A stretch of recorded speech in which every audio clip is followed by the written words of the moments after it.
এই দেশ থেকে সন্ত্রাস নির্মূল করতে হলে, এই এলাকা থেকে সন্ত্রাস নির্মূল করতে হলে সন্ত্রাসের বিরুদ্ধে দুর্বার গণ আন্দোলন গড়ে তুলতে হবে। আমাদের এই সম্মানিত ভাইদের নিকট, ব্যবসায়ীদের ভাইদের নিকট একটি আবেদন, আমরা যারা আপনাদের ভোটে নির্বাচিত হয়েছে 18 জন সভাপতি, সহসভাপতি, পরিচালক বৃন্দ, আমাদের কোন সন্তান, আমাদের কোন ভাই, আমাদের কোন পিতা, আমাদের কোন চাচা আপনাদের এই চাঁদাবাজের সাথে জড়িত কিনা আপনারা এটা প্রকাশ্যে বলতে হবে। ভাইরা আমার, সন্ত্রাসের, চাঁদাবাজের, সন্ত্রাসকারীদের কোন রাজনৈতিক পরিচয় নাই।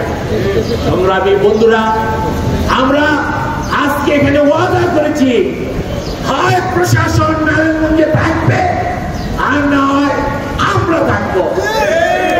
আমরা এই প্রশাসন, যেই প্রশাসন ব্যর্থ, যেই প্রশাসন সন্ত্রাস দমন করতে পারে না, যেই প্রশাসন চাঁদাবাজিদেরকে দমন করতে পারে না, সেই প্রশাসন আমরা চাই না। আমার নারায়ণগঞ্জ একটি ক্ষুদ্র এলাকা।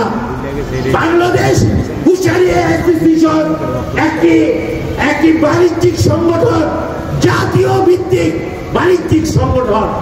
আমি প্রশাসনের নিকট আকুল আবেদন থাকবে, 48 ঘন্টা না, এই 24 ঘন্টার ভিতরে চিহ্নিত সন্ত্রাসকারীদেরকে অবিলম্বে গ্রেফতার করতে হবে। প্রয়োজনে আমরা প্রশাসনের সাথে বাংলাদেশ ফিশারি অ্যাসোসিয়েশনের প্রেসিডেন্ট, ভাইস প্রেসিডেন্ট, পরিচালক বৃন্দ আঙ্গিকভাবে আমরা তাদের অপারেশনের সাথে সংযুক্ত হব। ভাইরা আমার, আসুন আমরা বজ্রকণ্ঠে আওয়াজ তুলে সন্ত্রাসকে আমরা কবর রচনা করব। সন্ত্রাসকারী যে, তাকে আমরা এই এলাকা থেকে নির্মূল করব।